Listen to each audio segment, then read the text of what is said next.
पाणी प्रदक्षिणा आपी देजो। यानि गानि जपापानि जन्मांतर कृतानि च तानि सर्वाणि नश्यन्तो प्रदक्षिणां जले जले। भगवान ने हाथीथी आरती आपी देजो। हस्तयो देवाभिवंदनम वांसने आप आरती आपजो। वंशज देवताभिवंदनम पछी बे हाथे पोते आरती ले लेजो। स्व आत्म कल्याणार्थे आत्माभिवंदनम। आरती दे दियो पाछळ हाथ धोई नाखो हस्तम प्रक्षाल्य।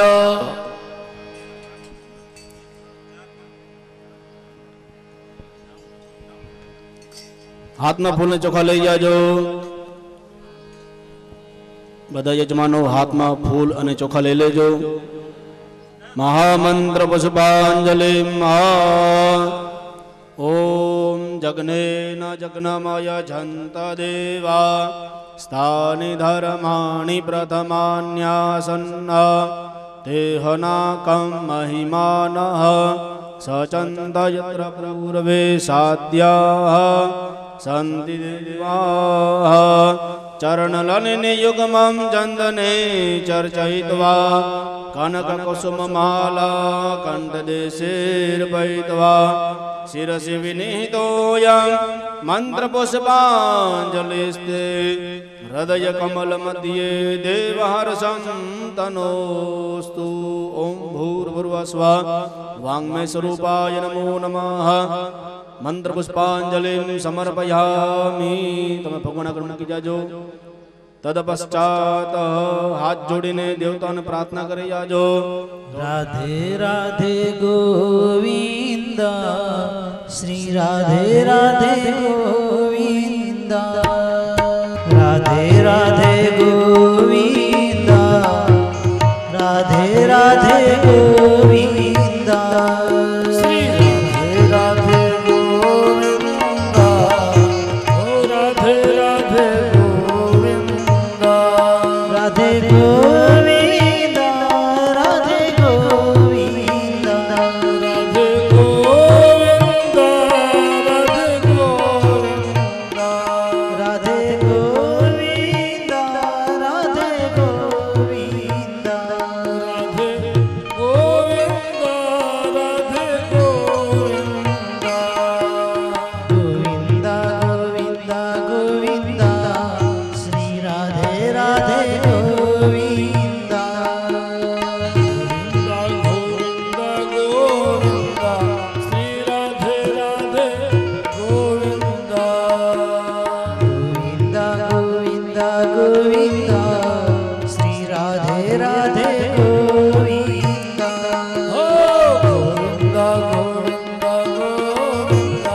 गोविंदा राधे गोविंदा राधे गोविंदा राधे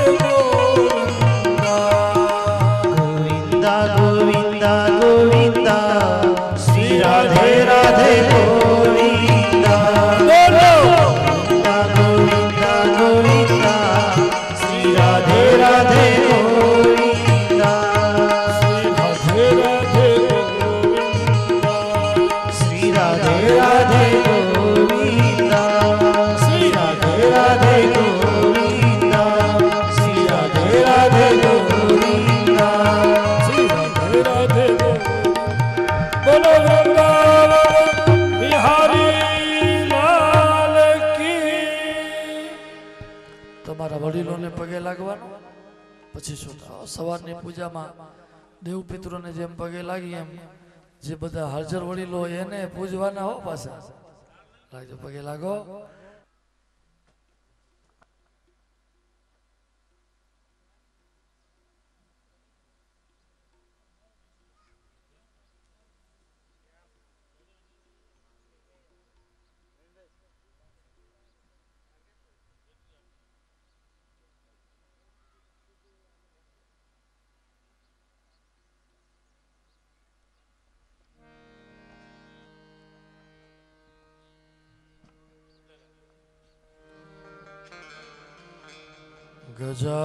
गजाननं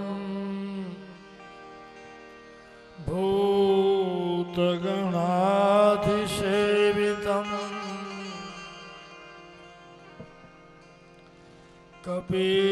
कपीथजम्बो फलचारु भक्षणम्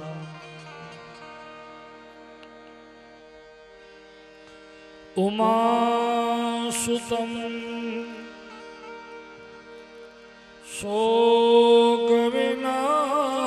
शोकविनाशकारकं नमामि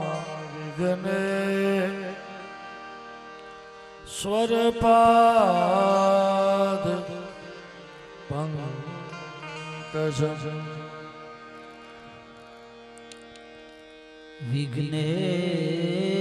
विघ्नेश्वरं विविध विघ्नहर परेश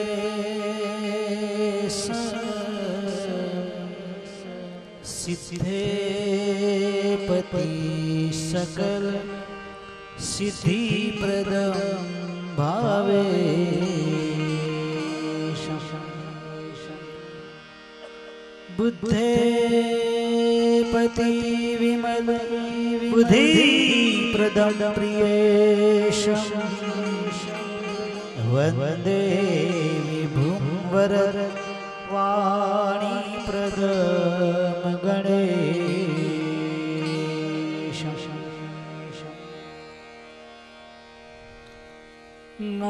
नारायणं नमस्कृत्य नरं चैव नरोत्तमं देवीं सरस्वतीं व्यासं ततो जयमुदीरये। ॐ नमो भगवते तुभ्यं वासुदेवाय धीमहि प्रद्युम्नाय अनिरुद्धाय नमः शङ्करशनाय च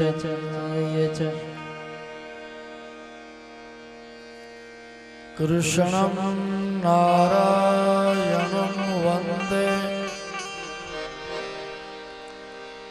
कृष्णं वन्दे व्रजप्रियं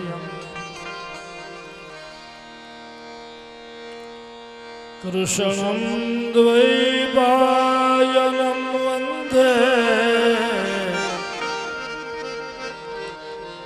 कृष्णं वन्दे पृथासुतम्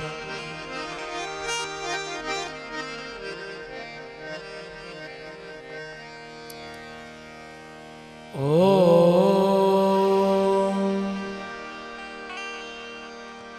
नमो भगवते वासुदेवाय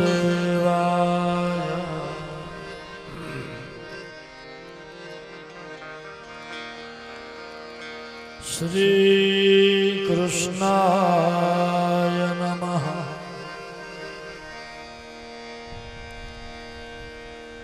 गोपीजनवल्लभाय नमो नमः।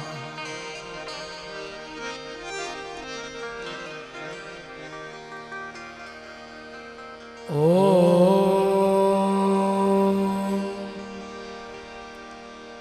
नमः पार्वती पतये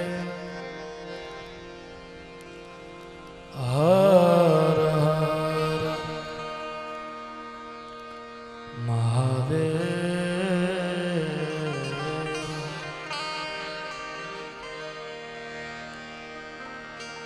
श्री गणेशाय नमः।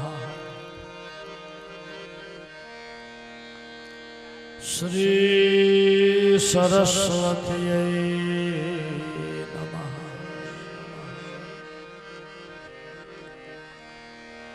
श्री गुरुभ्यो नमः।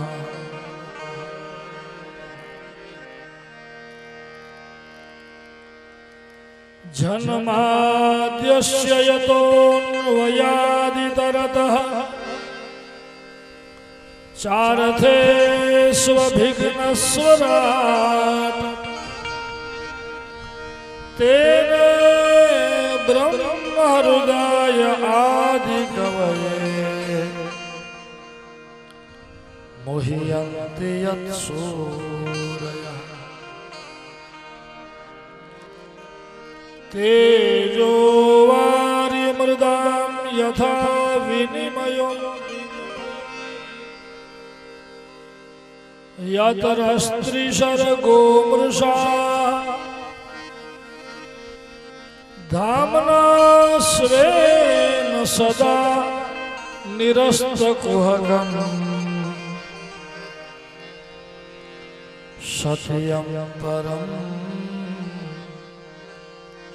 धीमहि। सत्यं परं धीमहि।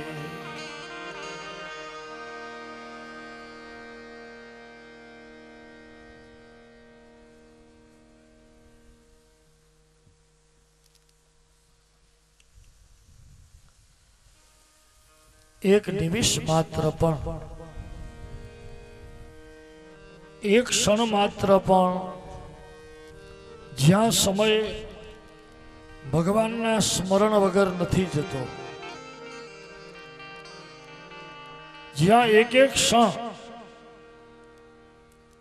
प्रभुना स्मरण थी व्यतीत थाय छे, प्रभुना ध्यान थी, जप थी, तप थी,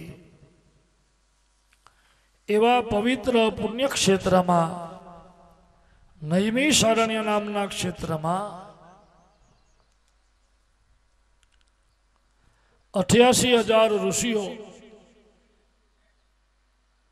भगवान वेद व्यासना पट शिष्य सूतजी ज्यां पधार्या छे, हवे एमने जे आ कथा पूछे छे। गई काले आपणे महात्म्यनी कथा कही, हवे आ पेलो स्कंद छे एनो आपणे आरंभ करीए छीए। प्रथम स्कंद में अधिकार लीला छे कि भगवान ना अधिकार वगर પ્રભુના કૃપા વગર આપણે કાંઈ મળતું નથી અને અધિકાર વગર જે મળે એ ટકતું નથી. આ પેલા સ્કંદની કથા આપણે એ સમજાવશે કે આપણે ભગવાનને શરણે જવું તો છે, પણ આપણે પેલા એના અધિકારી બનીએ. જીવ અધિકારી થાય તો ભગવાનને આવવું જ પડે.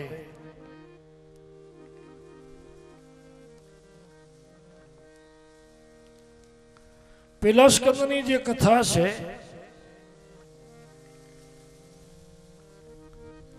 એ અધિકાર લીલા છે, અને 12 જે સ્કંદ છે ને એ બધાય ભગવાનના એક એક શ્રી અંગ છે.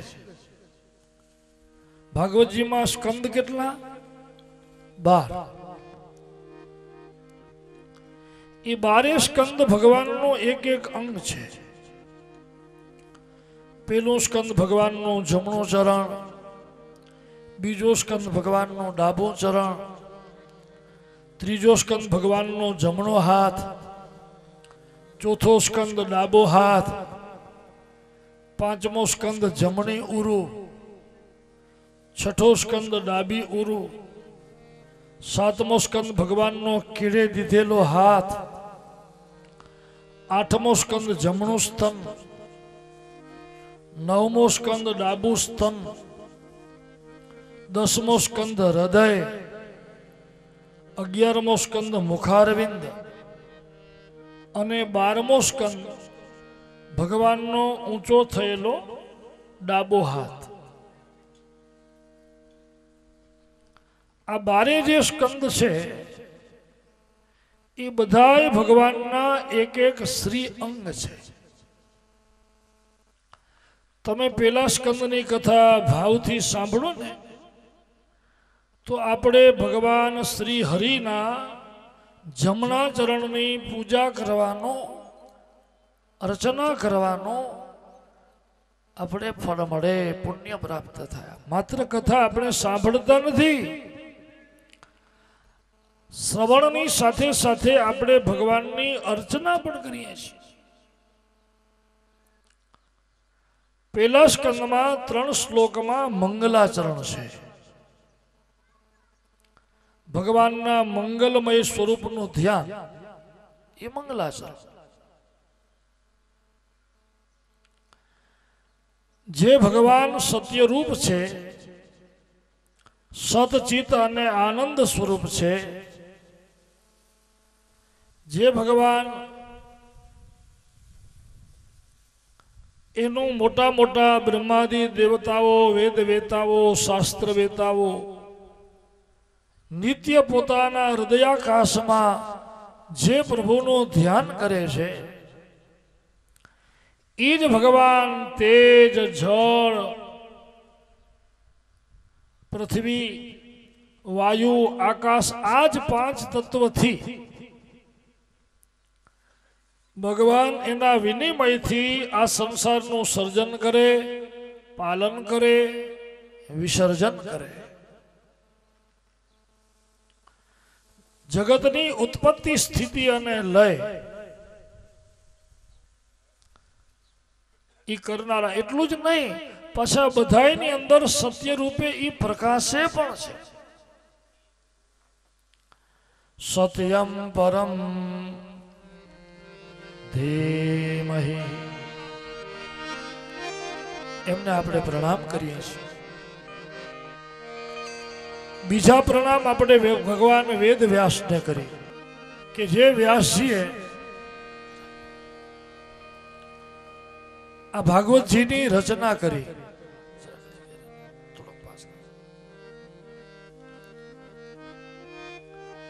આ ભાગવત શાસ્ત્રનું જેમને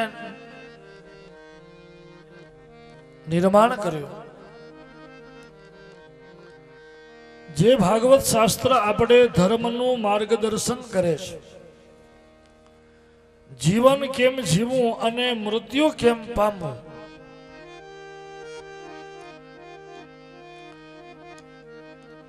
એ આપણી સંપૂર્ણ યાત્રા કેવી રીતે કરવાની છે, જીવનથી મૃત્યુ સુધીની, એ જે ભાગવત શાસ્ત્રમાં એમને દર્શાવ્યું છે. તો આવી દિવ્ય સંહિતા જેમને રચી એને આપણે પ્રણામ કરીએ ભગવાન વેદવ્યાસને. ત્રીજા શ્લોકમાં એમ કહ્યું છે કે નિગમ કલ્પતરોર ગલિતમ ફલમ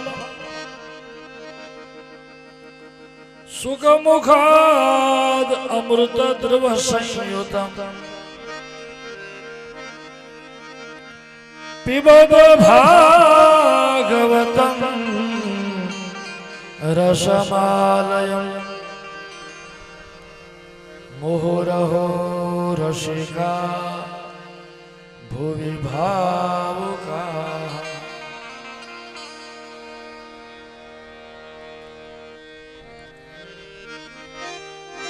બહુ સુંદર વાત છે, ધ્યાન દેજો. અહીંયા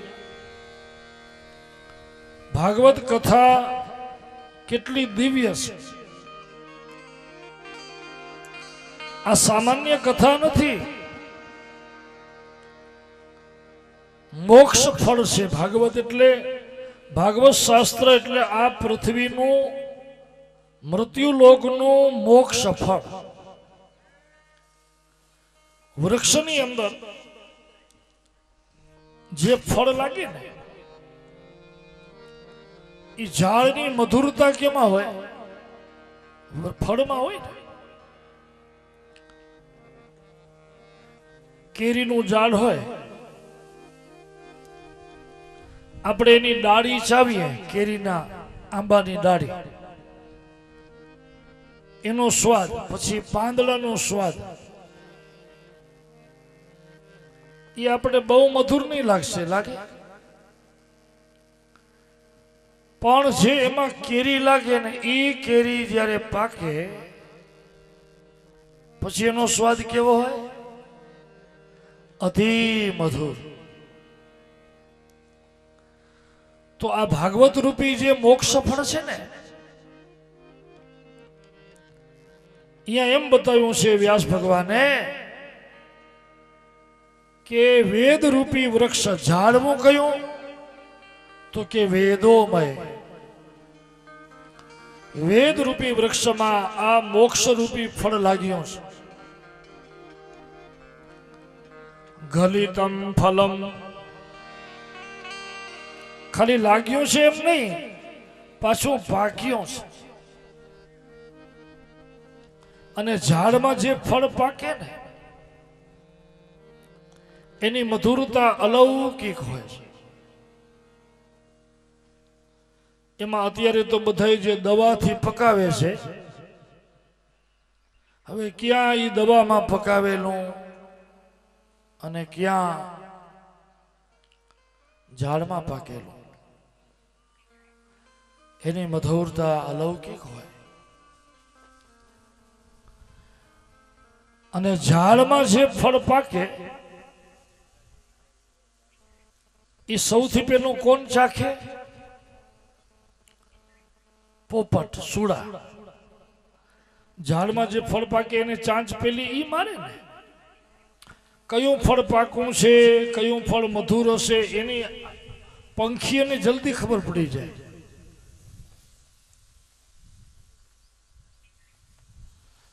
તો આ વેદરૂપી વૃક્ષમાં મોક્ષરૂપી જે ફળ લાગ્યું, એ સૌથી પહેલું કોને ચાખ્યું?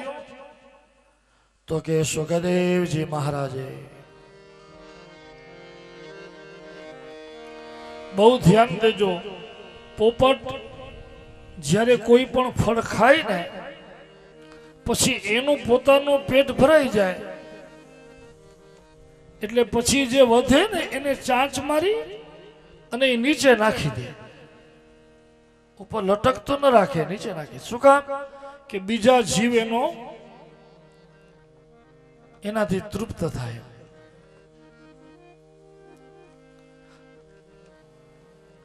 નિઘમકલ્પતરોર ગલિતમ ફલમ સુખ મુખાદ અમૃત દ્રવ સંયુતમ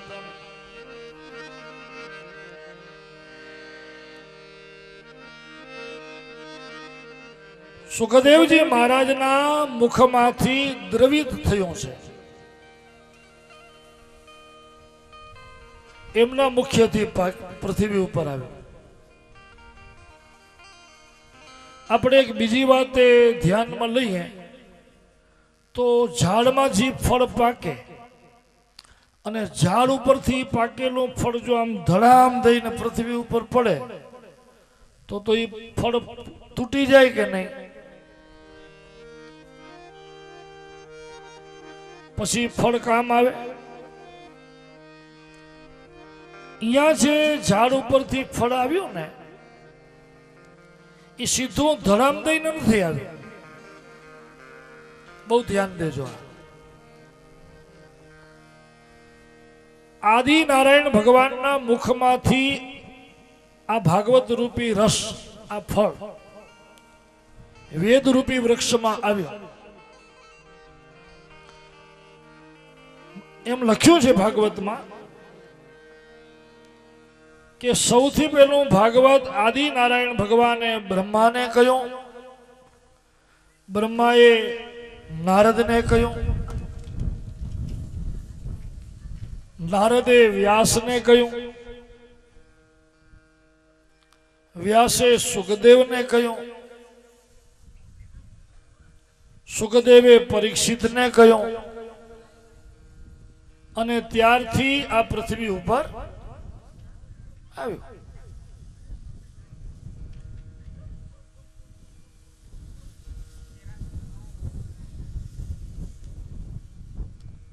આનો અર્થ શું છે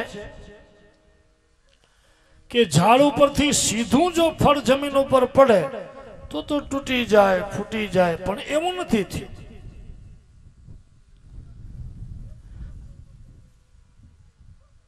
ઝાડ ઉપરથી તૂટ્યું એટલે સીધું સુખદેવજીના મોઢામાં અટક્યું. આદિનારાયણ ભગવાનના મુખમાંથી બ્રહ્માના મુખમાં, બ્રહ્માના મુખમાંથી નારદના મુખમાં, નારદના મુખમાંથી વ્યાસના મુખમાં. આમ કોઈ પણ વસ્તુ ડાળીઓમાંથી આમ અટકતી અટકતી જો નીચે આવે તો તૂટે નહીં, તૂટે.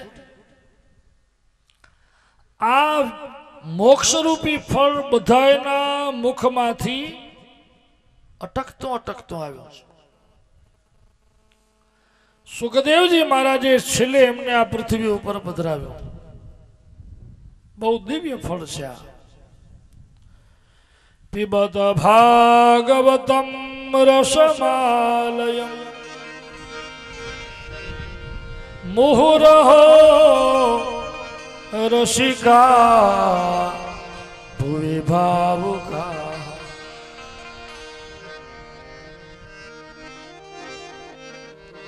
હે રસિક જનો, હે ભાવુક જનો,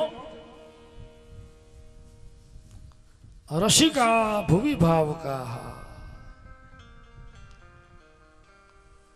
જે રસિક હોય, ભાવુક હોય, કાલે આપણે કહી ગયા ને કે તમને તરસ લાગી હોય તો તમને પાણી પીવાનું મન થાય, ભાવ થાય, પ્રેમ થાય. ભૂખ લાગી હોય તો જમવાનું મન થાય, પણ લાગી જ ન હોય તો મન ન થાય.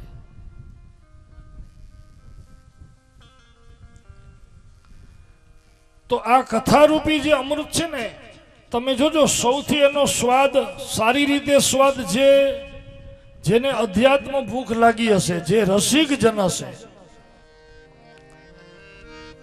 જે ભાવુક છે, પ્યાસ લગી હૈ, ભૂખ લગી હૈ, એને જ આ કથામૃતનું પાન કરવામાં આનંદ આવે. પાછું આ ફળ કેવું છે તો કે રસમાલયમ, જે રસમય છે.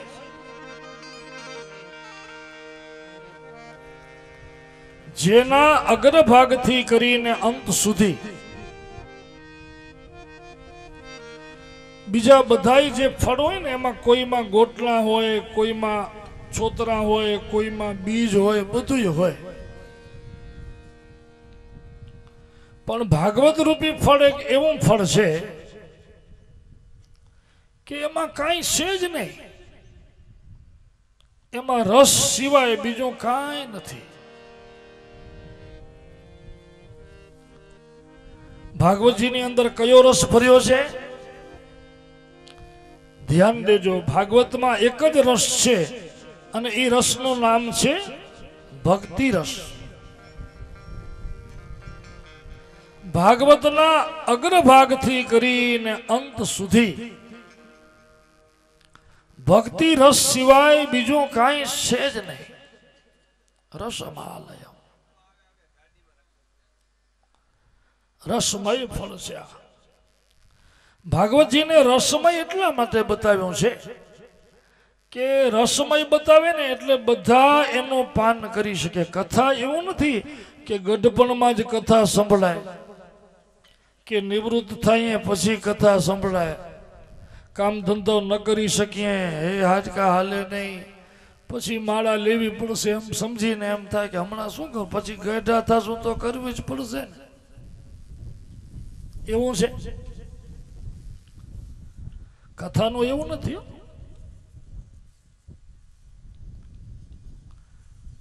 7મા સ્કંદમાં કથા આવે છે પ્રહલાદ ચરિત્રમાં કે પ્રહલાદજીને જ્યારે હિરણ્યકશ્યપુ ગુરુકુલમાં મોકલે છે ને રાજનીતિ શીખવા, દ્વૈત શાસ્ત્રો શીખવા, ભક્તિ ભૂલવા. શું કામ મોકલ્યા એને? ભક્તિ ભૂલવા, ભગવાનને ભૂલવા મોકલે છે. પણ અનુભવ કરજો, જેને ભક્તિ કરવી છે એને ગમે તે પરિસ્થિતિમાં તમે મૂકી દો, જેને કરવી છે એ ગમે ત્યાં કરી લે, નથી કરવી ક્યાંય નહીં કરે. ભક્તિ જેને કરવી જ છે એ તો પ્રતિકૂળતામાં અનુકૂળતા કરી લે. મીરાબાઈ ઉપર જાપતા ઓછા હતા તોય ભક્તિ કરતા.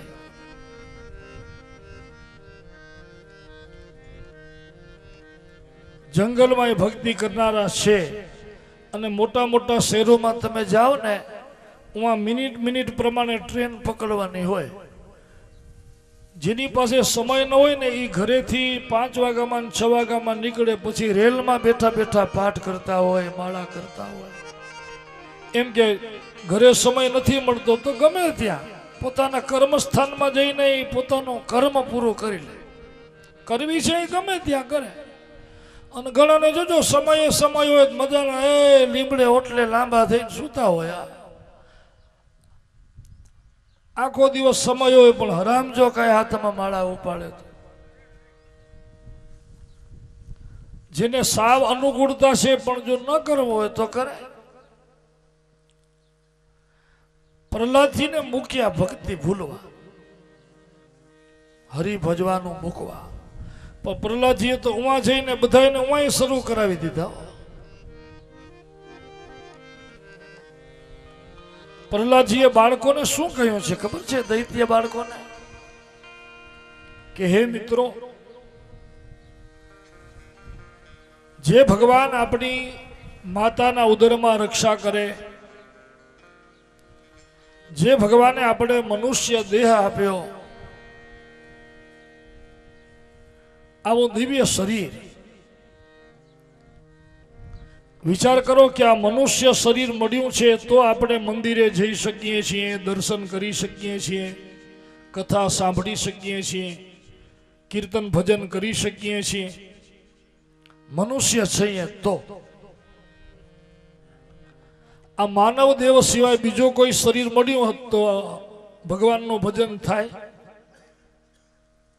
અથવા સમજી લો કે આપણું આ શરીર મળ્યું છે ને કોઈક શરીરમાં એવો રોગ આવી ગયો, હાથ પગ હાલી ન શકે, બોલી શકીએ નહીં, મૂંગા બેરા થઈ ગયા હોઈએ, લૂલા લંગડા થઈ ગયા હોઈએ, ન તાળી વગાડી શકીએ, ન ક્યાંય જઈ શકીએ, પથારીમાં પડ્યા હોઈએ, મુખ્યથી બોલાય નહીં, કાનથી આવો કદાચ અવતાર મળ્યો હોય તો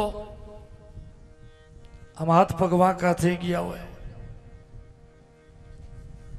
બહુ ધ્યાનથી વિચારીને તો આપણે ખબર પડે કે આપણે જો આવું શરીર ને પાછું સ્વસ્થ શરીર, સારું શરીર વિચારી શકીએ છીએ, બધું કરી શકીએ. આ આપણે આવું શરીર મળ્યું છે એ જ એક પ્રભુની કૃપા નથી?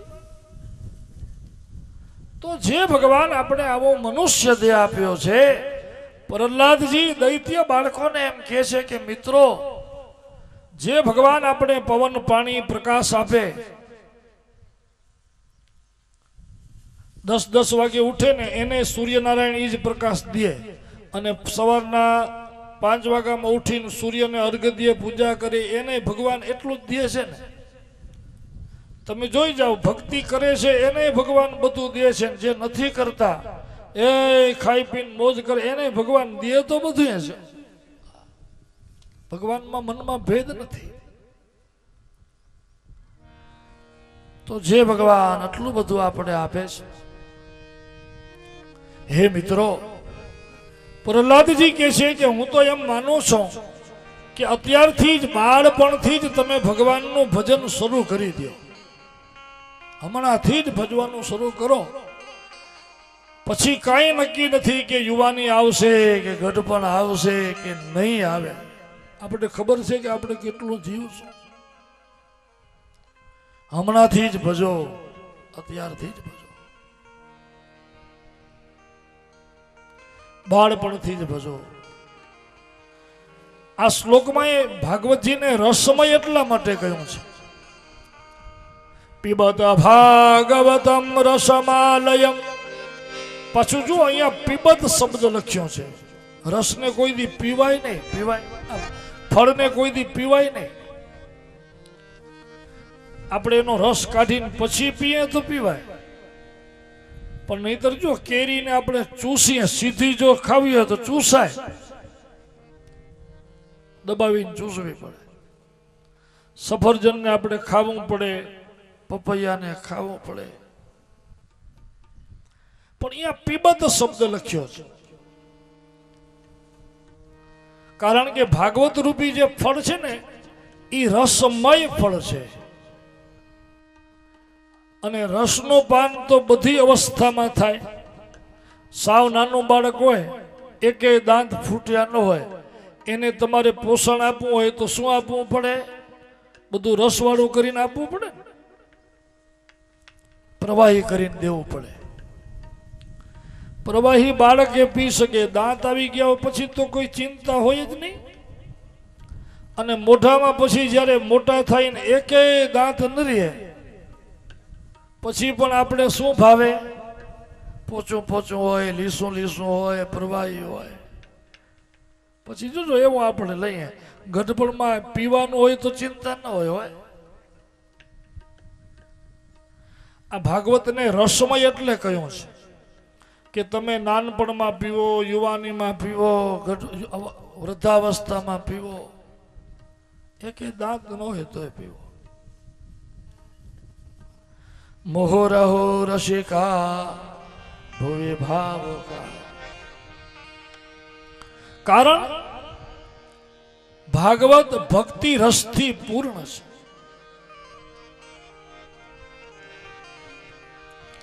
અને આ પૃથ્વી ઉપર સૌથી જો દિવ્યમાં દિવ્ય રસ હોય, ભૂતળની અંદર જો મોટામાં મોટો કોઈ પદાર્થ હોય તો એ છે ભક્તિ. ભક્તિ જેવું બીજું કોઈ સાધન આ કલિયુગમાં નથી. હે ભૂતળ ભક્તિ પદાર્થ મોટું, ભૂતળ ભક્તિ પદાર્થ મોટું, બ્રહ્મલોકમાં નાહી રે. ભૂતળ ભક્તિ પદાર્થ, ભૂતળ ભક્તિ પદાર્થ મોટું, ભૂતળ ભક્તિ પદાર્થ મોટું, બ્રહ્મલોકમાં નાહી રે. ભૂતળ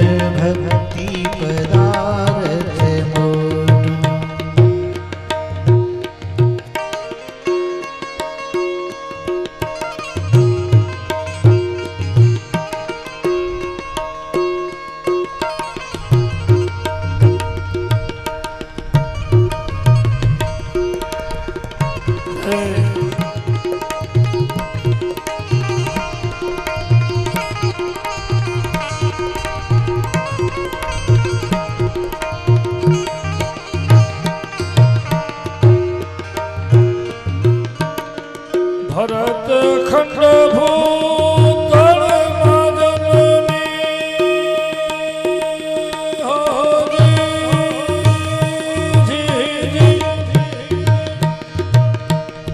जेने गोविंद गुण गाया रे भरत खंड भूतल माजनी जेने गोविंद गुण गाया रे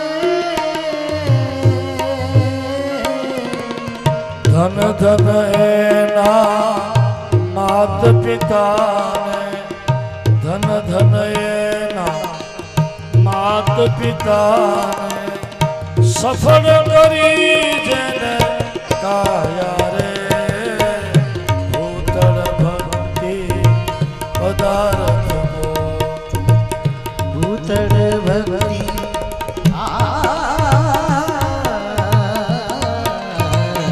भूतल भक्ति पदार्थ मोटन ब्रह्मलोक नाही रे भूतल भक्ति पदार्थ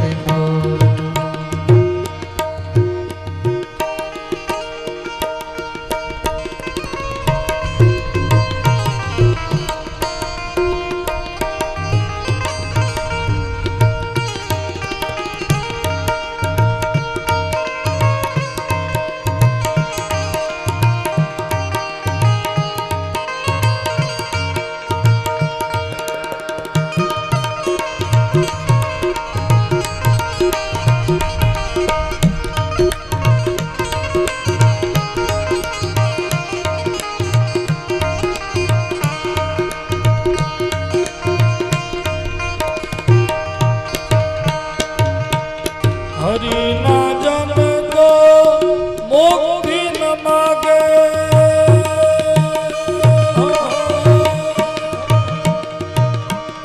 मागे जन्म अवतार रे हरि ना जन तो मुक्ति न मांगे जय जय जय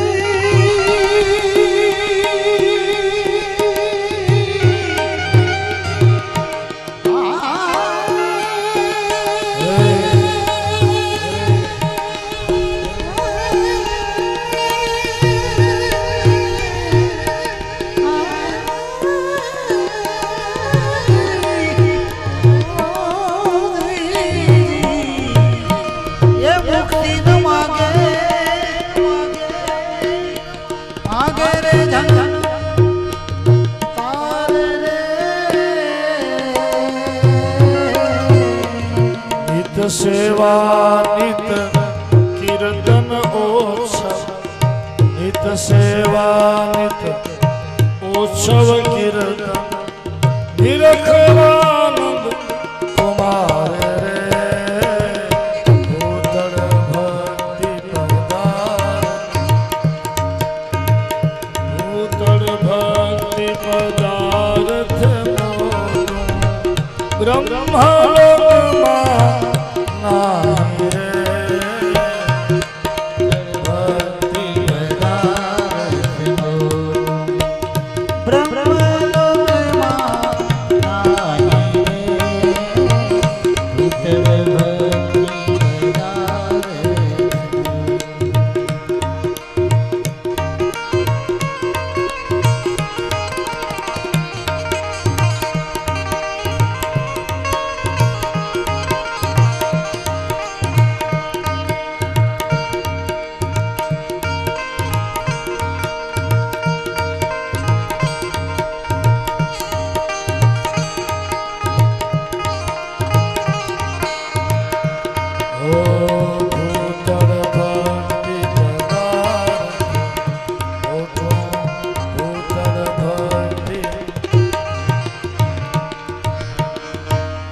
पिबत भागवतं रसमालयं मुहुरहो रसिका भुवि भावुका આ એક એવું ફળ છે, રસમય ફળ છે, જેમાં ભક્તિ રસ સિવાય બીજું કાંઈ છે જ નહીં. હે રસિકજનો, હે ભાવુકજનો, ભગવાને આપણે મનુષ્ય દેહ આપ્યો છે, તો આ ભક્તિ રસનું પાન કરવું. બહુ સુંદર વાત બતાવી આ 3 શ્લોકમાં. આ કથામૃત કેટલું દિવ્ય છે. આ કોઈ સામાન્ય કથા નથી. ભગવાન આદિનારાયણના મુખમાંથી પ્રગટ થયેલું જ્ઞાન એ બધાયના મુખમાંથી થતું થતું બ્રહ્મા, નારદ, વ્યાસ, સુખદેવ બધાયના મુખમાંથી થતું થતું આ પૃથ્વી ઉપર આવ્યો છે. પ્રગટ ભગવાન એના મુખમાંથી થયો છે.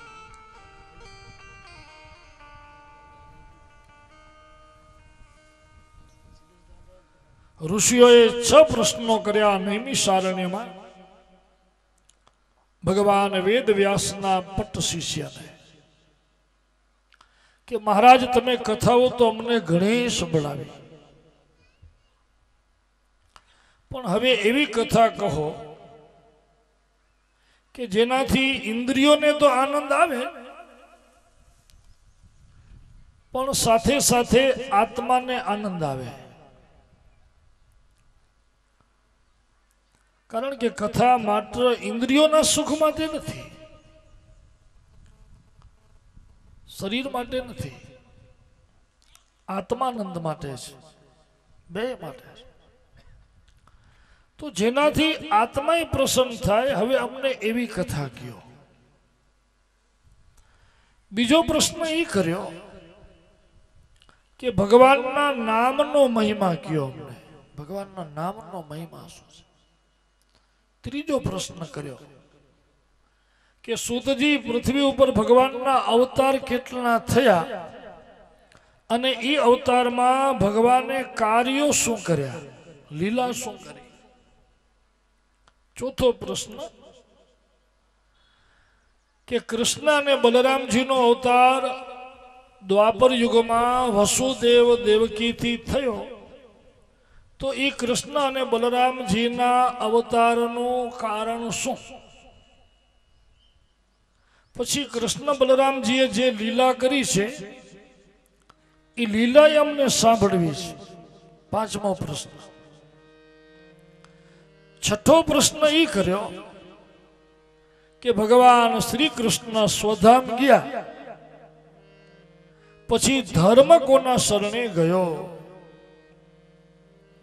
બ્રૂહી યોગેશ્વરે કૃષ્ણ બ્રહ્મણ્યે ધર્મ વર્મણી સ્વામ કાષ્ટા મધુનો પેતે ધર્મ કમ શરણમ ગતઃ. ધર્મ કમ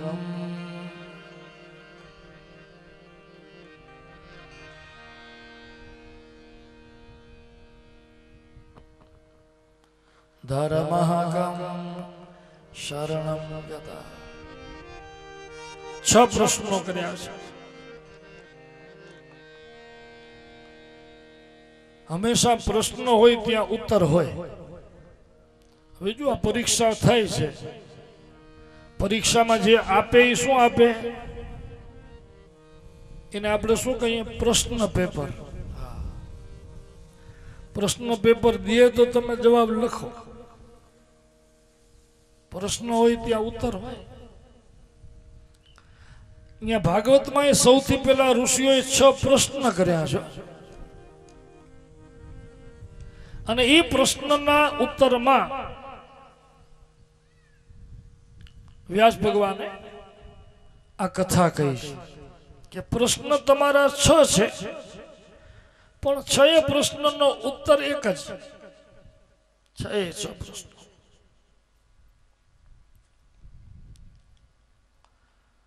હું એક જ કથા કહીશ શ્રીમદ ભાગવત શાસ્ત્રની.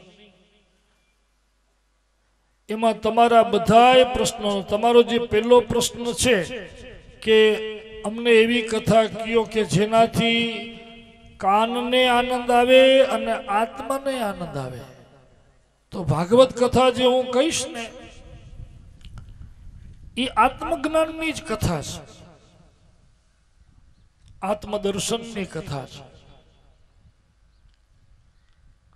પછી તમારો બીજો પ્રશ્ન કે ભગવાનના નામનો મહિમા. તો હું ભાગવત શાસ્ત્ર જે કહીશ એ ભાગવત કથા હરિનામ સંકીર્તન રૂપ જ છે. ભગવાનના નામ મય છે. એમાં હરિનામનો મહિમા ખૂબ વર્ણ્યો છે. આપણે આગળ કથા કહીશું કે અજામિલ બ્રાહ્મણ 88 વર્ષ સુધી પાપ કર્યા, પણ એક ખાલી દીકરાનું નામ નારાયણ પાડ્યું એક સંતના કહેવાથી, અને આખી જિંદગી દીકરાને બોલાવતા બોલાવતા નારાયણ નારાયણ કર્યું. નામ ભલે દીકરાનું લીધું, પણ છેલ્લી ઘડીએ એને ભગવાનના દૂત લેવા આવ્યા. શું કામ? કે છેલ્લા વખતે એના મોઢામાંથી એક જ શબ્દ નીકળ્યો હતો, હે નારાયણ મને બચા. નામ ભલે એને દીકરાનું લીધું. પછી વિષ્ણુ દૂતો અને યમદૂતોનો સંવાદ છે ત્યાં, અને વિષ્ણુ દૂતો યમદૂતોને એમ કહે છે કે તમે ધર્મના દૂત થઈને ધર્મ નથી જાણતા. તમને ખબર છે અજામિલ મૃત્યુ પામતા સમયે શું બોલ્યો હતો? કે નારાયણ મને બચાવ. ઓલા યમદૂતો કહે કે મહારાજ એને નારાયણ બચાવે એમ કહ્યું, પણ એ નારાયણ તમારા વૈકુંઠના નહીં, એ તો એના દીકરાને કહેતો હતો. વિષ્ણુ દૂતો કે એ જ દુઃખની વાત છે કે તમે ધર્મના દૂત થઈને ધર્મ નથી જાણતા. નામ એને દીકરાનું લીધું તું, પણ એ નામ છે કોણ? અગ્નિને તમે જાણીને અડો તોય અગ્નિ તમને બાળે, અને ભૂલથી દેવતા પડ્યો હોય ને તમારો પગ આવી જાય તો અગ્નિ એમ સમજે કે આ ભૂલથી અડ્યો છે, બળાય નહીં. એનો તો સ્વભાવ છે. અગ્નિનો સ્વભાવ બાળવું છે. તમે જાણીને અડો તોય બાળે, અજાણતા અડી જાઓ તોય બાળે. એમ ભગવાનના પાર્ષદો કહે છે કે ભગવાનનું નામ તો કોઈ જાણી લે કે અજાણતા લે. નામ જપત સપ્રેમ અનયાસા.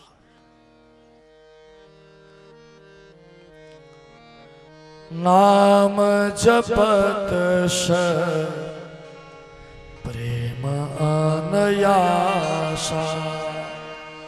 નામ જપત પ્રેમ અનયાસા. નામ જપત પ્રેમ અનયાસા.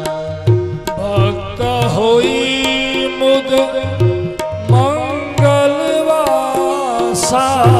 ભક્ત હોઈ મુદ મંગલવાસા. ભક્ત હોઈ મુદ મંગલવાસા. ભક્ત હોઈ મુદ મંગલવાસા. નામ જપત પ્રેમ અનયાસા. નામ જપત પ્રેમ અનયાસા.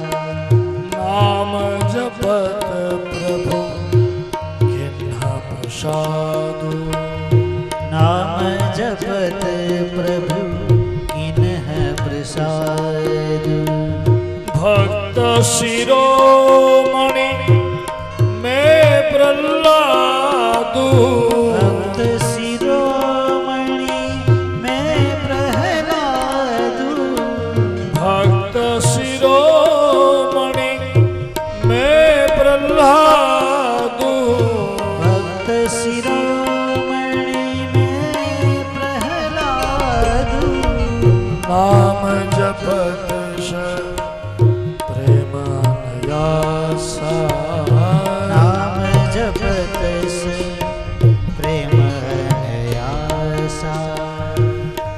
ભગવાનનું નામ કોઈ જાણીને લે કે અજાણતા લે, નામનો મહિમા બહુ મોટો છે. नाम लियो इने सब कियो सकल शास्त्र को भेद, बिना नाम नर के गयो पंडित पद पद वेद. बिना नाम नर के गयो. भगवान करता पण भगवानना नामनो महिमा बहु मोटो છે. रामायण में आपने सांभळ्યું છે કે राम नाम लखीने पथरा फेंक्या तो तर्या. भगवान ने एम थયું કે મારા નામથી પથરા તરે છે. જો નામથી તરતા હોય તો પછી હું પથરાવું એ તરવું જ જોઈએ ને. પણ ભગવાને વિચાર્યું કે આ બધાય દેખતા જો આમ તારવા દઈશ ને ક્યાંક ડૂબી જાય તો ખરાબ લાગ્યો, એટલે કોઈ નહીં જોઈ ને તો અહીંયા તારવા. એટલે બધાય રાત્રે સૂઈ ગયા. પછી રામચંદ્ર ભગવાન ઉઠ્યા અને એક પથરો લઈને ગયા. ધીમે ધીમે ચારે બાજુ જોયું કે કોઈ જોતો નથી. ના ના, કોઈ જોતો નથી. પછી આમ ભગવાને ધીમેથી આમ દરિયામાં પથરો મૂક્યો તો ડૂબુક કરતો ડૂબી ગયો. ભગવાનને થયો સારું થયો, અત્યારે એકલો છું, કોઈ જોયો નથી. હજી જ્યાં પાછળ ફર્યા ત્યાં હનુમાનજી ઉભા હતા હાથ જોડીને. હનુમાનજી જોઈ ગયા. હનુમાનજી કે મારા ચિંતા ન કરો, તમને કદાચ એમ થતું હશે કે તમારા નામથી તર્યા તો મેં નાખ્યો એ કેમ તર્યો નહીં. પણ આનો અર્થ એ છે કે તમે જેને મૂકી દો, આ પથ્થરને તમે મૂક્યો મહારાજ, તમે ફેંક્યો. હવે તમે જેનો ત્યાગ કરી દો એ કોઈ દી તરે. આ ડૂબી એટલે ગયો કે તમે એનો ત્યાગ કર્યો એટલે, અને ઓલા તર્યા એટલે કે તમારા નામનો આશ્રય કર્યો એટલે. હરિથી બડો નામ, ભગવાનથી મોટું એનું નામ છે.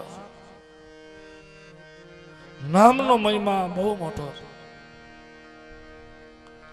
એટલે તમારો બીજો પ્રશ્ન જે ભગવાનના નામનો છે તો હરિનામ સંકીર્તન આ કથા છે. ત્રીજા પ્રશ્નમાં તમે એમ પૂછ્યું કે ભગવાનના અવતાર કેટલા. ભગવાનના તો અનંત અવતાર થયા છે. આપણે બધાય ભગવાનના જ અવતાર કહેવાય. ઈશ્વર અંશ જીવ અવિનાશી. જેટલા જીવ છે એ બધા ભગવાનના જ અંશ છે. પણ ભગવાને વિભૂતિ યોગમાં એમ કહ્યું છે કે જેમાં મારો વિશેષ અંશ છે, વિશેષ રૂપે હું રહેલો,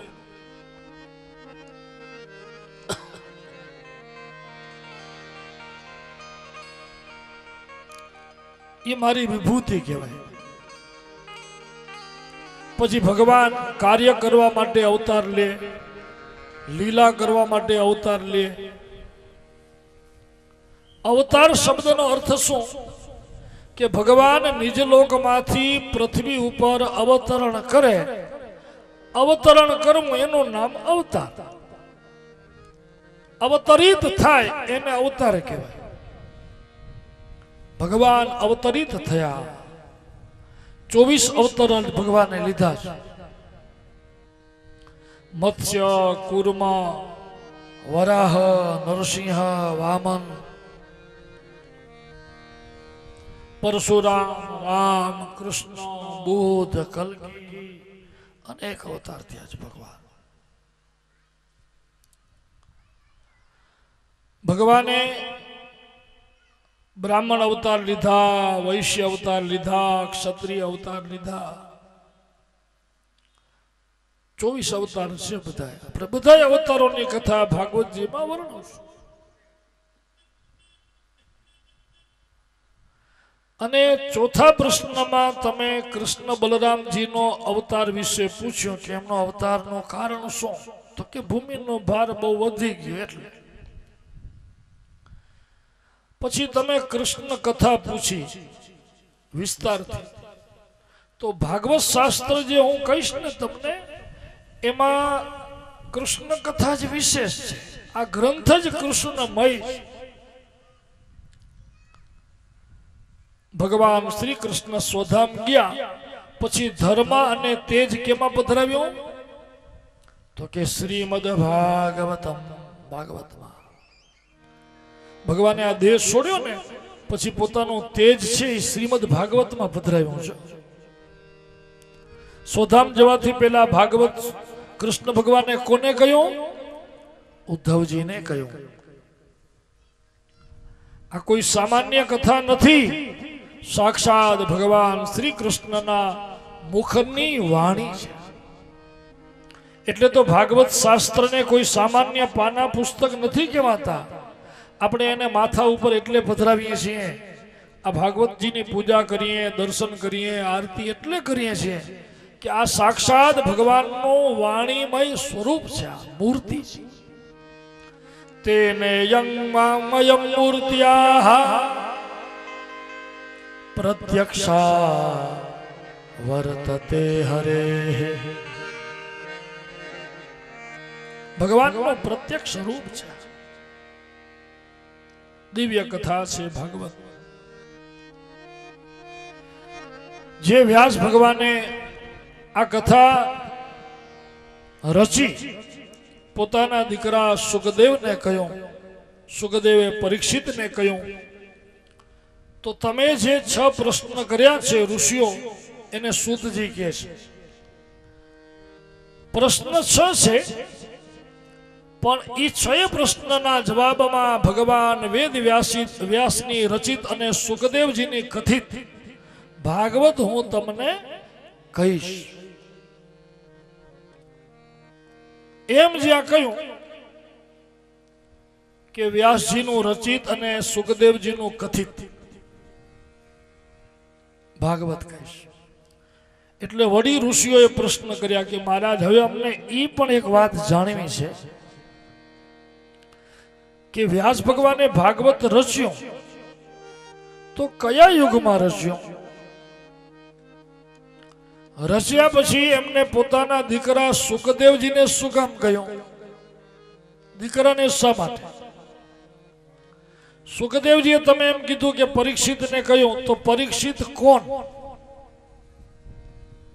પરીક્ષિતનો ને સુખદેવજીનો સમાગમ ક્યાં થયો? હવે ભાગવત શાસ્ત્રની ઉત્પત્તિથી પણ બધી કથા કહો. ત્યારે સૂતજી કહે છે કે સાંભળો. દ્વાપરે સમનુપ્રાપ્તે તૃતીય યુગ પર્યયે જાતઃ પરાશરાદ યોગી વાસવ્યામ કલયા હરે.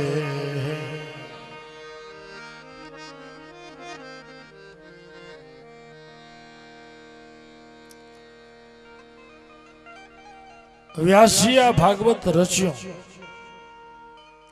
પણ વ્યાસજીનો જે અવતાર થયો એ કયા યુગમાં થયો? તો કે દ્વાપરે સમનુપ્રાપ્તે તૃતીય યુગ પર્યયે. તૃતીય યુગે, ત્રીજા યુગમાં વ્યાસજીનો અવતાર થયો. યુગ બધાય કેટલા? 4 યુગ છે. સત્ય, ત્રેતા, દ્વાપર અને કલી. 4 યુગ કહેવાય. તો દ્વાપર યુગ કેટલામો થયો? ત્રીજો થાય ને. સત્ય, ત્રેતા અને દ્વાપર. વ્યાસ ભગવાનનો અવતાર પરાશર ઋષિ અને એક માછી કન્યા સત્યવતીથી દિવ્ય સમયે થયો. એમનું નામ વ્યાસ એટલે પડ્યું કે એમને ધર્મનો વિસ્તાર કર્યો. એટલે વ્યાસ શબ્દનો અર્થ શું થાય? વ્યાસ એટલે વિસ્તાર. આપણે કહીએ ને કે ભાઈ આ ખેતરનો વ્યાસ કેટલો, આ જમીનનો વ્યાસ કેટલો. વ્યાસ એટલે વિસ્તાર. ધર્મનો વિસ્તાર કર્યો એટલે એમનું નામ પડ્યું વ્યાસ. હવે ધર્મનો વિસ્તાર એમને શા માટે કર્યો? કારણ કે દ્વાપર પછી કલિયુગ આવવાનો હતો. વ્યાસજીએ જોયું કે હવે આના પછી કલિયુગ છે અને આ કલિયુગ એવો આવશે કે કલિયુગમાં માણસોની પાસે, મૃત્યુલોકના મનુષ્યો પાસે લાંબા કાળ સુધી ધ્યાન, ભક્તિ, તપ, જપ, અનુષ્ઠાન આ બધું કરવાનો સમય નહીં હોય. કલિકાલના માણસો એટલા બધા ઉપદ્રવી થશે, મંદ બુદ્ધિવાળા, મંદ ભાગ્યવાળા, ક્લેશ ક્લેશાંતવાળા. કલિકાલના માણસોની પાસે બધું હશે પણ સમય નહીં હોય. આજે તમે જોઈ જાઓ, તમે બધાને હમણાં જઈને એમ કહેજો કે તમારે 7 દિવસ આ કથામાં રહેવાનું છે, તો તરત હાથ જોડશે કે બાપા આવશું જરૂર. પણ આ ઝંઝાળ એવડી છે. ઘણા તો વળી એમ કે આપણે હમણાં એવડું બધું માથું ઉપાડવાનો ટાઈમ નથી. કોઈ તો વળી એમ કે મને તો મરવાનો ટાઈમ નથી. હો, એ સમય નથી. એ તો આપણે કહીએ એમ, પણ કઈ આવશે ત્યારે એ કઈ વાટ જોશે તમને. એ આવીને એમ પૂછશે કે હવે પરવારી ગયો તો હાલ લઈ જાઓ. ભગવાન જો પૂછીને આવે કે લેવા આવે ને તો આપણે એવા છીએ ગામમાં આપણાથી જેટલા મોટા હોય પેલા એના સરનામા દઈએ કે મારા કરતા ગંગા મોટી છે, મારા કરતા જયમાં મોટા છે, પેલા હું લઈ જાઉં ને બાપા. એમ જો ભગવાન પૂછીને લઈ જતા હોય. કલિયુગમાં બધું છે પણ માણસની પાસે સમય નથી. ઉપદ્રવ એટલા. જો અત્યારે આપણું જીવન ટૂંકું થઈ ગયું અને ઉપાધિઓ વધી ગઈ, જંજાળ વધી ગઈ. આપણામાં કહેવત છે ને કે જેમ તમે પાઘડી મોટી કરો એમ વણાકા જાજા આવે. પાઘડી મોટી હોય તો વણાકા ઘણા આવે કે નહીં? ઘણા તમે જોજો મોટી મોટી સાડીઓની પાઘડી કરે, પછી વણાટા દીધા જ કરે. આપણે કાંઈ ઉપાધિ રૂમાલ હોય તો જો કાંઈ ઉપાધિ એક છેડો આમ નાખીએ બીજું આમ નાખીએ.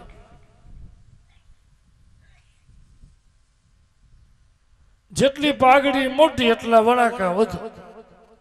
એવી જ રીતે જેટલી આપણે ઉપાધિ લંબાવીએ એ આપણે જ નડવાની છે. પછી લાંબી પાઘડી એના વણાકા મોટા, પછી એને ધોવી હોય તો પછી ધોવામાં વાર, સુકાવામાં પછી એની બધી ઉપાધિ એટલી ને એટલી લાંબી હોય ને. એમ માયાનો એવું છે. માયાને તમે જેમ લાંબી કરો એમ લાંબી થાય, ટૂંકી કરો એમ ટૂંકી થાય. આ સંસારની માયા દિન પ્રતિદિન વધતી જાય છે. વ્યાસીએ વિચાર્યું કે કલિકાલના જીવો પાસે લાંબા કાળ સુધી આ સમય નહીં હોય એટલે એમને ધર્મ જલ્દીથી ઓછા આયુષ્યમાં જીવ પોતાનું કલ્યાણ કેમ કરે. વેદ એક હતો, એમાંથી 4 રચ્યા. વેદ જ્ઞાનને સમજવું કઠિન પડે એટલે ઉપનિષદો રચ્યા. ઉપનિષદોએ સમજવા કઠિન પડ્યા એટલે પુરાણ રચ્યા. ગીતા, મહાભારત બધું વ્યાસજીએ રચ્યું. એનાથી સરળ કરવા માટે વ્યાસજીએ 4 વર્ણ ધર્મ અને 4 આશ્રમ ધર્મ, બ્રહ્મચર્યાશ્રમ, ગૃહસ્થાશ્રમ, વાનપ્રસ્થાશ્રમ અને સંન્યાસાશ્રમ 4 આશ્રમ છે. એના ધર્મ, એના અર્થ. 4 વર્ણ છે, બ્રાહ્મણ, ક્ષત્રિય, વૈશ્ય અને શૂદ્ર. એના ઈ વર્ણના ધર્મ, એના અર્થ.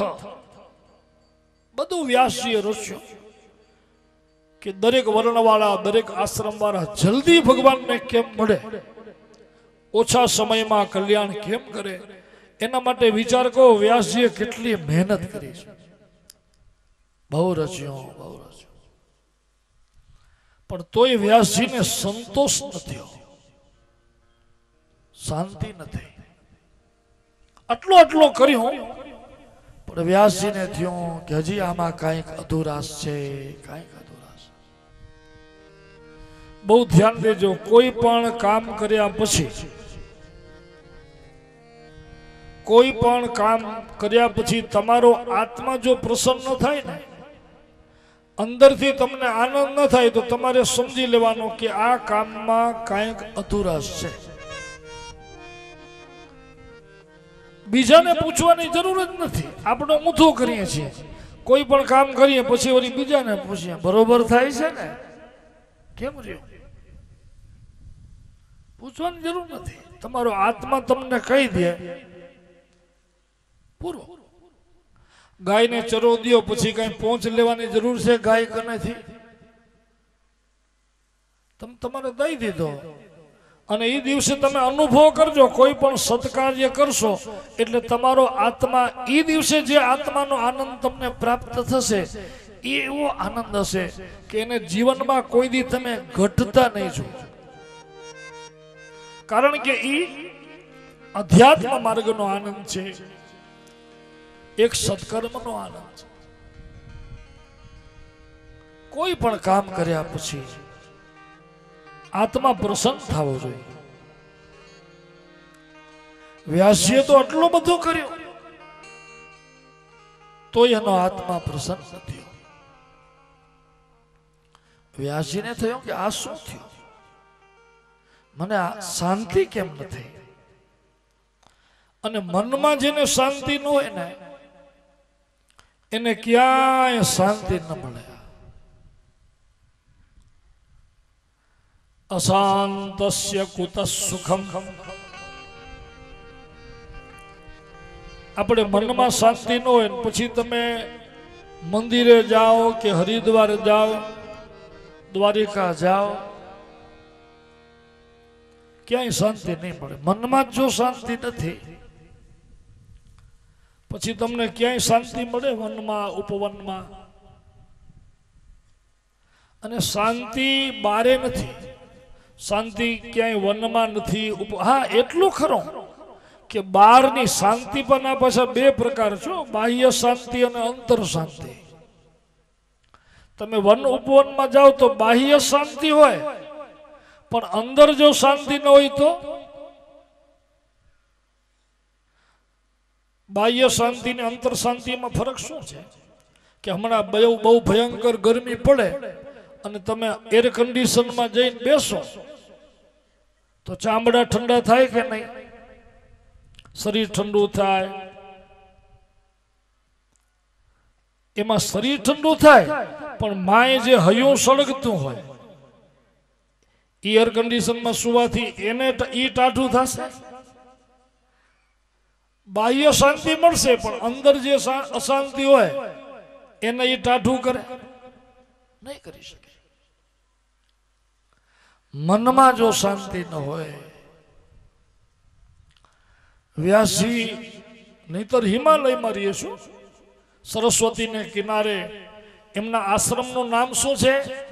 સામ્યપ્રાસ આશ્રમનું નામ. ત્યાં બેઠા બેઠા બધું રચ્યું છે એમને, છતાંય મનમાં શાંતિ ન થઈ. વ્યથિત મનથી બેઠા છે, ઉદાસ મનથી, ચિંતિત મનથી કે હજી આમાં શું અધુરાશ છે, મને કેમ નથી સમજાતું. ઘણીવાર તમે જોજો આપણે આપણા દોષ ન દેખાય, આપણે આપણા દોષને ગુણ માનતા હોય. આપણા મોઢા ઉપર દાગો હોય એ આંખને દેખાય. દોષનું એવું છે, આપણે આપણા દોષ ન દેખાય, આપણા અવગુણ ન દેખાય, એને આપણે ગુણ માન. ઘણા માણસો તમે જોજો આમ ક્રોધી બહુ હોય, અતિ સ્વભાવ જલદ, વાત વાતમાં ઉશ્કેરાઈ જાય. પછી આમ ઘરમાં જાય, જ્યાં જાય ત્યાં સોપા પડી જાય કે એ આવે આવે આવે. ઓલા મનમાં તો કચવાતા હોય, પણ એ જોઈ ત્યાં સુધી છાના માના બેઠા હોય એટલે મને એમ થાય જો બધા કેવા બીવે છે, પણ જેવા જાય ત્યારે બધા હા છૂટ્યા. હવે એ ગુણ માને એને, પણ હોય શું બીજાને એ દુઃખદાયી છે. ગુણ નથી, અવગુણ છે. આપણે એ ન સમજાતું હોય. આ સત્સંગ કરવાનું કારણ જ છે, સત્સંગ કરીએ તો જ આપણે સમજાય કે આપણામાં ગુણ શું છે, દોષ શું છે. કારણ કે શાસ્ત્રને જે સંત છે ને એ દર્પણ છે. કાલે આપણે કહી ગયા કે નહીં કે આપણામાં સુધારો વધારો થતો હોય તો એ આપણે ખબર પડે કે આપણા સ્વભાવ સુધર્યો કે નહીં. ઘણી વાર નથી કહેતા એકબીજાને વાતો કરે કે બાપા પેલા એનો સ્વભાવ બહુ હવે તો ઘણા સુધરી ગયા હો, ઘણા સુધરી, હવે તો ઘણો ફરક પડ્યો. એ માણસ સત્કર્મ કરે ને જરૂર ફરક પડે, શાંતિ થાય. વ્યાસજી વ્યથિત મનથી બેઠા છે ત્યારે એ સમયે હાથમાં વીણા લઈ અને મુખમાં નારાયણનું નામ છે એવા દેવર્ષિ નારદ હરિનામ સંકીર્તન કરતા શ્રીમન નારાયણ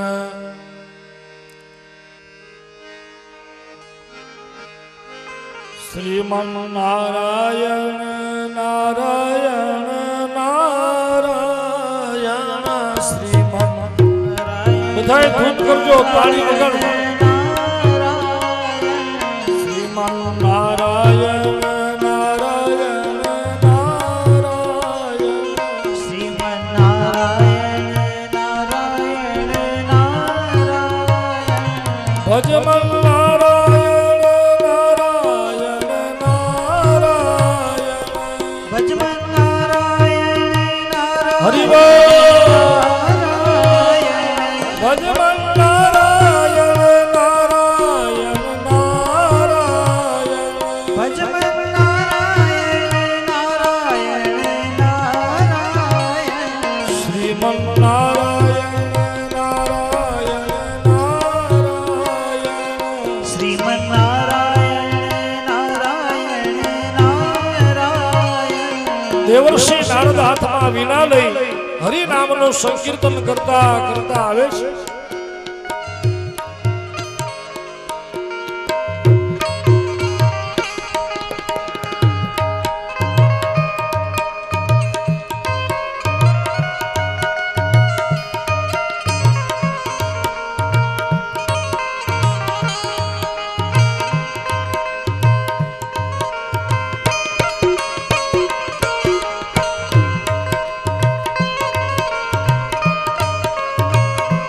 બદરી નારાયણ નારાયણ નારાયણ બદ્રી નારાયણ નારાયણ નારાયણ બદરી નારાયણ નારાયણ નારાયણ બદ્રી નારાયણ નારાયણ નારાયણ નર નારાયણ નારાયણ નારાયણ હરે નારાયણ નારાયણ નારાયણ નર નારાયણ નારાયણ નારાયણ નર નારાયણ નારાયણ નારાયણ સ્વામી નારાયણ નારાયણ નારાયણ સ્વામી નારાયણ નારાયણ નારાયણ સ્વામી નારાયણ નારાયણ સ્વામી નારાયણ નારાયણ નારાયણ સત્ય નારાયણ નારાયણ નારાયણ સત્ય નારાયણ નારાયણ નારાયણ સત્ય નારાયણ નારાયણ સત્ય નારાયણ નારાયણ નારાયણ બદ્રી નારાયણ નારાયણ નારાયણ બદ્રી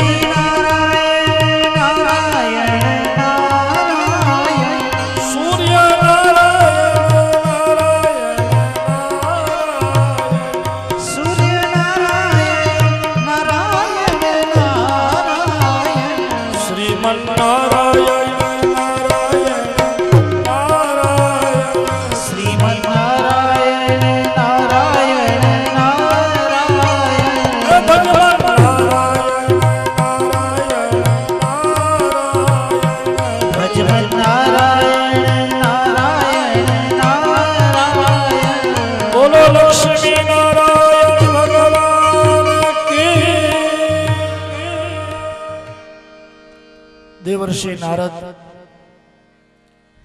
વ્યાસજીના આશ્રમમાં હરિનામ સંકીર્તન કરતા કરતા આવ્યા.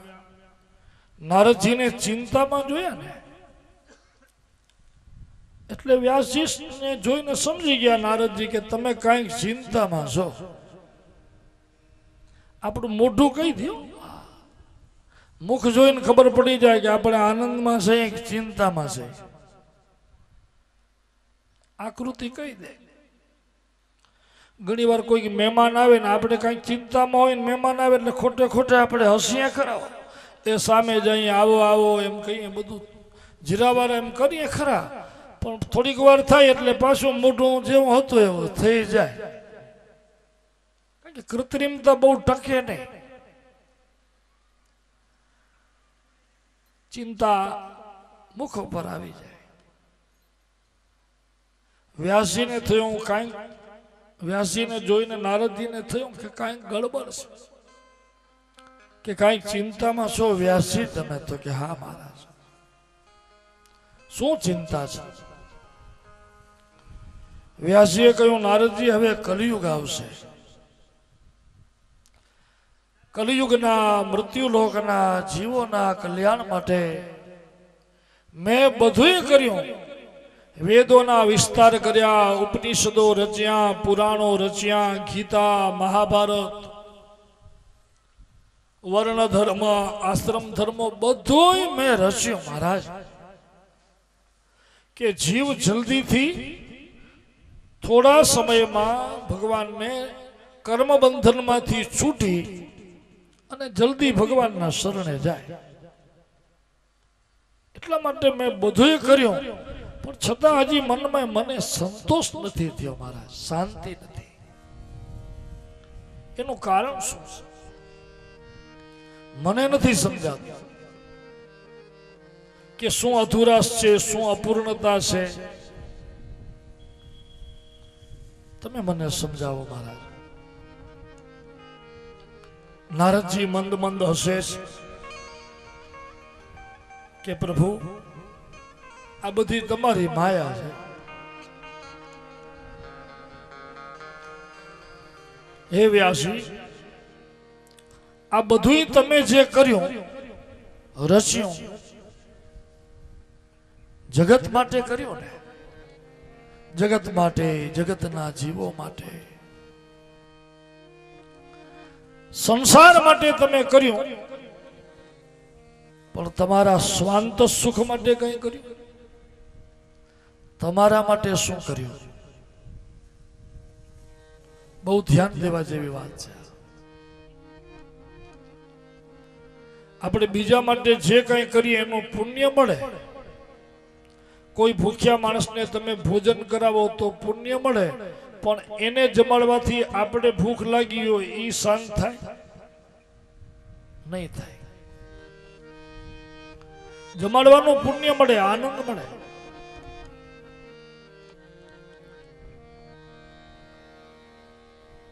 તૃપ્તિ ન મળે, શાંતિ ન મળે. તમે જે બધું કર્યું, નારદજી કહે છે, જે જે તમે ભગવાનના કાર્યો કર્યા એ જગતના કલ્યાણ માટે કર્યા. તમે પોતે કાંઈ ભજન કર્યું?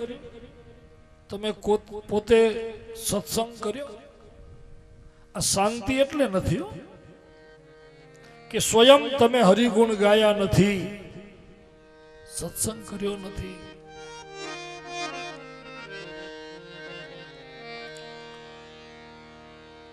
કર્યું છે ઉત્તમ કાર્ય, કામ મોટું છે, પણ એનાથી તમને નામ મળશે, શાંતિ નહીં. આપણે જોજો ઘણી વાર કોઈ પદ મળે, કોઈ સરપંચ થાય, પછી તમે ગામમાં બધા એમ કહેવાય આપ સરપંચ થયા, પદ મળ્યું. પછી ઘરમાં ક્યારેક કોઈ એમ પૂછે કે હમણાં સરપંચ થયા નહીં, તો કે આ જ્યાં પછી તરત એમના ઘરવાળાઓ મોઢું ચડાવીને કહે કે બાપા સરપંચ થયા પછી સુખેથી બેસતા નથી, નથી શાંતિથી જમતા, નથી બેસતા, ઉપાધિ વધી ગયા. એટલે એક વાત નક્કી થઈ ગઈ કે એમાં શાંતિ તો નથી. તમે જોજો, કોઈ પ્રમુખ થાય, કોઈ કાંઈક થાય, કોઈ જ્ઞાતિના વડા હોય, કોઈ ક્યાંક હોય, એના ઘરમાં તમારે પૂછવું. હા, એને નામ મળે, પદ મળે, પ્રતિષ્ઠા મળે, જ્યાં જાય ત્યાં બધા કહેશે આવો આવો, હોય આવ્યા, કોઈ કહેશે પ્રમુખ આવ્યા, કોઈ છે આવ્યા. પણ હું આ બેઠા બેઠા પ્રમુખ બિચારા ઊંચા નીચા થતા હોય કે હજી અહીંયા જવું છે, હું આમ કરો, છુટકારો થાય તો સારું. શાંતિ ન હોય મનમાં. એટલે એક વાત નક્કી છે કે પદ પ્રતિષ્ઠામાં શાંતિ નથી. નક્કી. એનાથી નામ મળે, શાંતિ ન મળે. તમે લાખો રૂપિયાના દાન કરો, મોટા મોટા ગૌશાળા બનાવીએ, મંદિરો બનાવીએ, તકતીઓ લાગે એના ઉપર, એનાથી તમને નામ મળશે દાન કરવાથી, યજ્ઞો કરવાથી. પણ શાંતિ જો પ્રાપ્ત કરવી હોય તો શાસ્ત્ર એમ કહે છે દાનથી તમને સ્વર્ગ મળે, પદ મળે, પ્રતિષ્ઠા મળે. પણ અંતરની શાંતિ જોતી હોય તો આપણે પોતે ભગવાનનું નામ લેવું પડે, સત્સંગ કરવો પડે, હાથમાં માળા લેવી જ પડે. જ્યાં સુધી તમે સ્વયં ભગવાનનું નામ ન લ્યો, આપણે પોતે જ્યાં સુધી જમીએ નહીં ત્યાં સુધી પેટ ભરાય, કરવું જ પડે. આપણે કહેવત નથી કહેતા કે બાપા આપ મુએ સ્વર્ગે ન જવાય, બાપા કરવું જ પડે, આપણે જ કરવું પડે.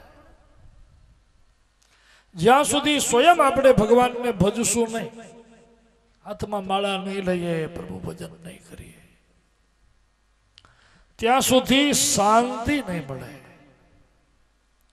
નારદજી એમ કહે છે કે હું આગલા જન્મમાં સાંભળો સત્સંગનો મહિમા કેવો છે, ભગવાનના નામનો મહિમા કેવો છે, હરિનામ કેટલું દિવ્ય છે.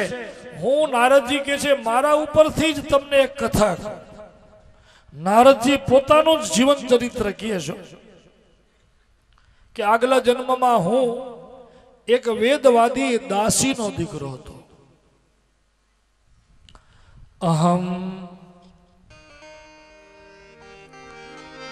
અહમ પુરાતીત ભવે ભવમ મને દાસ્યાસ્તુ કસ્યાશ્ચન વેદવાદિના નિરૂપિતો બાલક એવ યોગિના